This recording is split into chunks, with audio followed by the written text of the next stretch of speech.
everybody, in this video we're going to talk about how to calculate and probability. So take 3 deep breaths and let's make this math easy.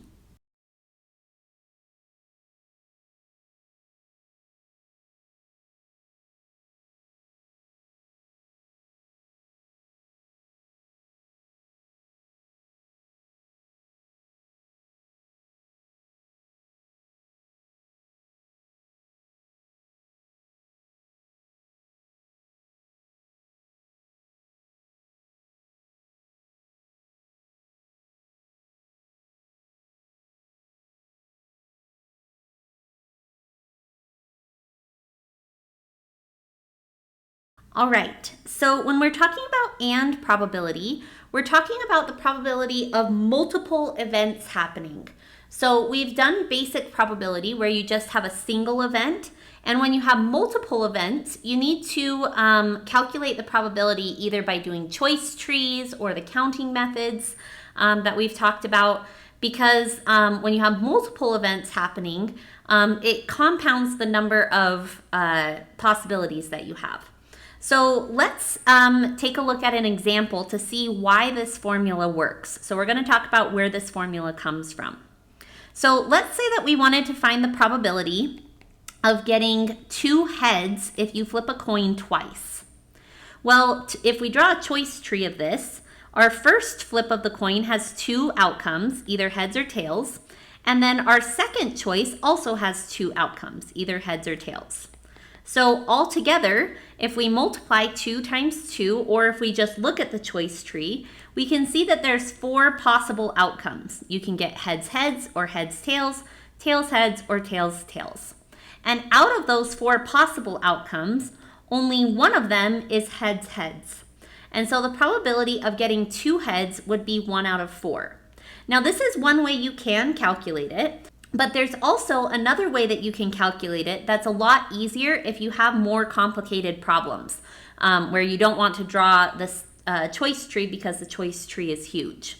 So another way that you can calculate it is with this formula, which says that the probability of 2 events happening equals the probability of the first event happening times the probability of the second event happening, assuming that the first event already happened. Remember, this notation means that it's the probability of B happening given that A already happened. So we could calculate this and we could say, okay, well, the probability of getting 2 heads is going to equal the probability of getting a head on the first flip, which is 1 out of 2. And then you multiply this by the probability of getting a head on the second flip, assuming that you got a head on the first flip. And when you flip a coin, the result of the first flip doesn't impact the second flip. And so the probability of getting a head on the second flip is also 1/2. And so you'd say, okay, well, if you multiply 1/2 times 1/2, that would equal 1/4. And you can see you get the same answer either way, but this way of calculating it will make it a little bit easier, especially when you have more complicated situations. As an example, let's say that you were drawing 2 cards from a standard deck of 52 cards.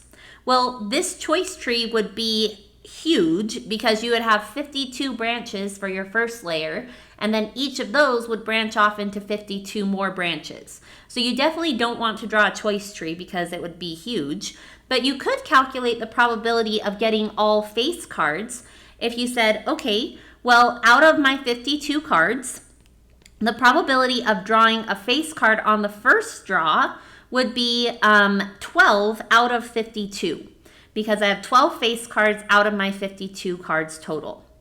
Then I would multiply by the probability that I draw a second face card, assuming that I drew a face card the first time. So that's what it means when you have that formula, that the probability of A and B equals the probability of A times the probability of B given A. So in this example, A is drawing a face card and B is also drawing a face card. So the probability of A is 12 out of 52. And then for this one, we would say, okay, we're assuming that we already drew a face card. So what that means is that there's 51 cards left to choose from, and 11 of them are face cards, because we're assuming that we already drew a face card. That's what this notation means here. And so when you multiply those together, 12 times 11 would be 132, and 52 times 51 is 2,652. And if you divide those, 132 divided by 2,652, that equals about 4.9%-ish. And so that would be the probability of drawing all face cards if you drew 2 cards from a standard deck.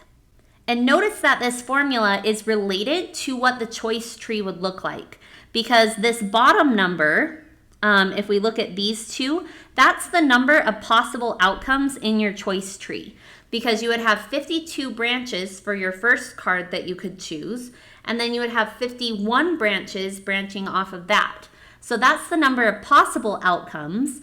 And then you just think about the number of favorable ones, because if you want to have all face cards, well, you have 12 face cards to choose from, and then you would multiply by the 11 face cards that are left after you already draw one. So that's kind of where that formula comes from. And you can apply this formula for more than 2 events. So let's say that we were randomly selecting 4 marbles from this pile of 37 marbles.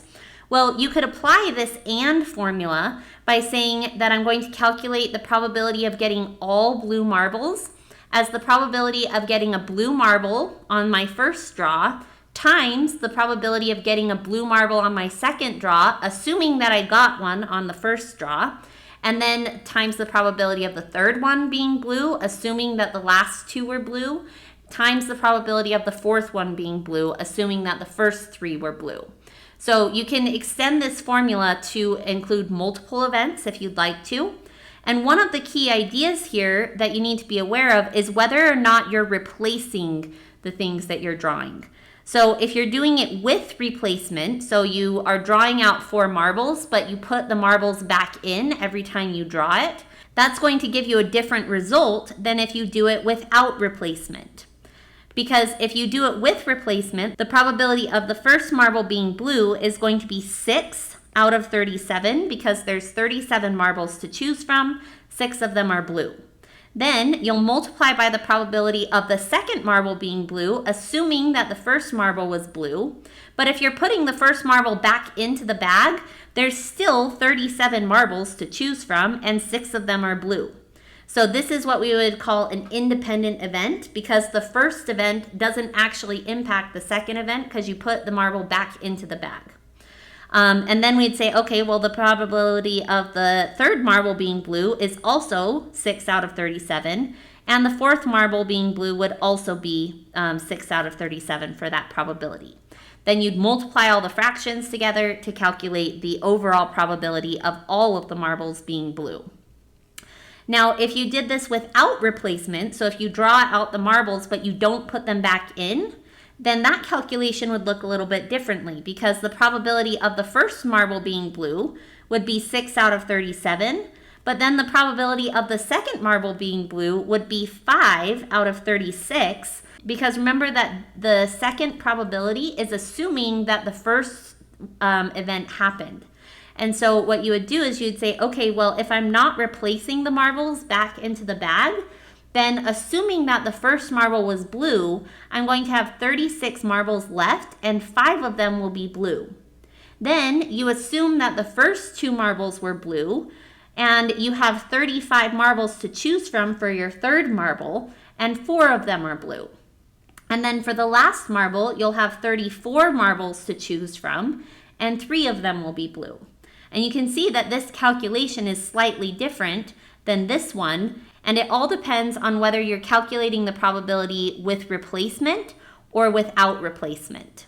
So when we drew the 2 cards in this example, we were not replacing them, which is why these numbers decreased. But if you were to do the same situation where you drew 2 cards with replacement, then this second fraction would be 12 out of 52 instead of 11 out of 51.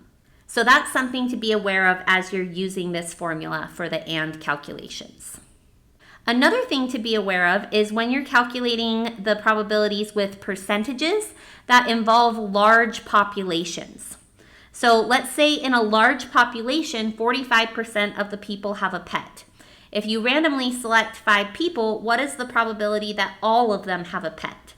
So the way that I can think about this is I can say, well, the probability of all of them having a pet is going to equal the probability of the first person having a pet and the second person and the third one and the fourth one and the fifth one.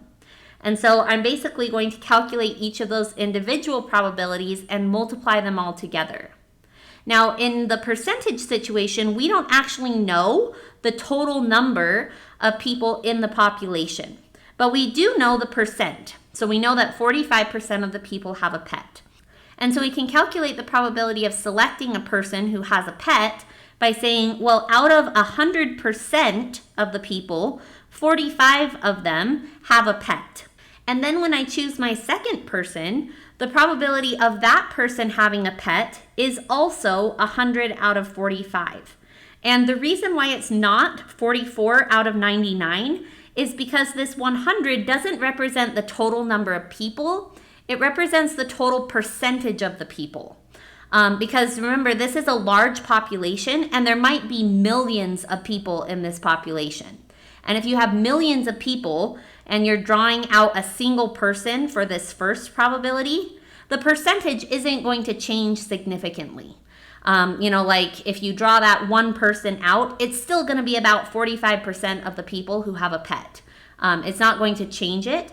And so even though you're not replacing that person back into the population, because it's a percentage of a large population, the probability of the second person having a pet would still be 45%. And then the probability of the third person having a pet would be 45 out of 100. The probability of the fourth person would be 45% out of 100%. And the probability of the fifth person having a pet would be 45 out of 100%. Then you'd multiply all those fractions together to find the probability of all 5 people having a pet.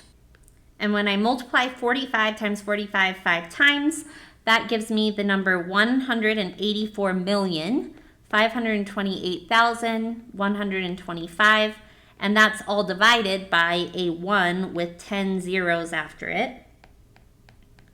And when I divide those two numbers, I get the decimal 0.01845, which if I put that as a percentage is about 1.8%. Now notice that the probability of a single person having a pet would be 45%, but the probability of selecting 5 people and all of them having a pet is much smaller. And the more people that you draw, the smaller the probability would be. So if you chose like 12 people from this population, the probability of all 12 people having a pet would be even smaller than 1%. Because the more events that you have, the less likely it is that they will all be the same result. So to recap this slide, whenever you're working with a large population, even if you're not replacing people back into the population, the percentage should stay about the same, because removing like one person from millions of people isn't going to change the percentage of how many people have a pet, like in this example. So I hope this was helpful. If you have any questions, let me know, and I hope you have a good day.